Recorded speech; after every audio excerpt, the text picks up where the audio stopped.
Ryan, what were the keys to your pole position today? Yeah, I mean, it was really all about adapting to the more rubber that was laid down today from the Indy cars, but the car was quite good.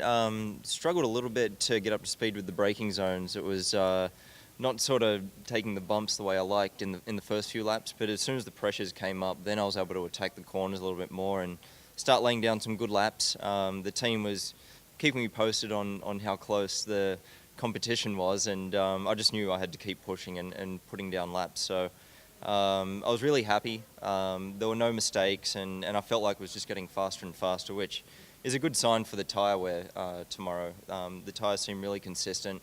Yeah, so I'm excited. It's good to be back, and I'm glad we got the pole today. Do you think a P2 car could possibly win overall? This being having a history of quite a few incidents. Yeah, I mean, Level 5 won outright last year. I think they came first and second outright. So, I mean, it's very possible, but it's going to be crazy tomorrow because the lap times are so close from the P1 cars to the GT cars. I mean, we're all within just a couple of seconds of each other. So I think it's going to be a matter of having the right strategy and keeping it between the walls and not going off into the runoff areas, which is so easy to do here because of the bumpy brake zones.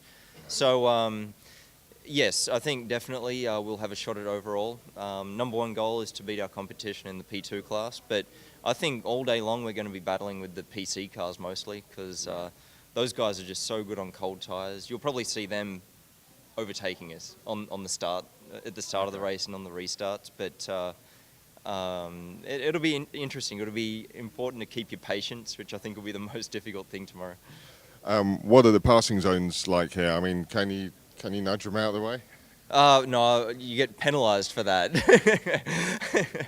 But the passing zones are, for us, it's more about getting good runs on the exits of the corners. With the GT cars, we aren't really out-braking them here, just because those guys are taking the bump so much better in the brake zones. Right. Okay. We're only able to use about 50% of the energy of the tyres in the brake zones, it seems. So it's all about getting good runs off the corners and trying to get next to them before the brake zones and making the moves cleanly.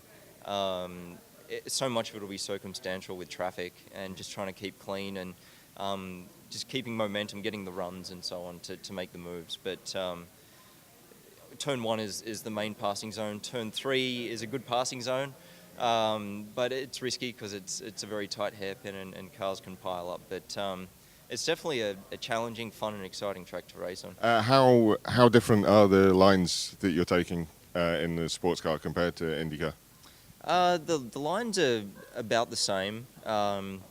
It seems like an Indy car handles the bumps a little bit easier, so you can be more aggressive in the brake zones and on a couple of the bumpy areas, but the lines themselves are very similar. The track is the same as last year with the 2011 chicane, but with smaller curbs, so you can actually take the curbs quite a lot. So yeah, I think in these LMP2 prototypes, you just have to be a little bit more careful on the bumps because you tend to lock a wheel a bit more easily.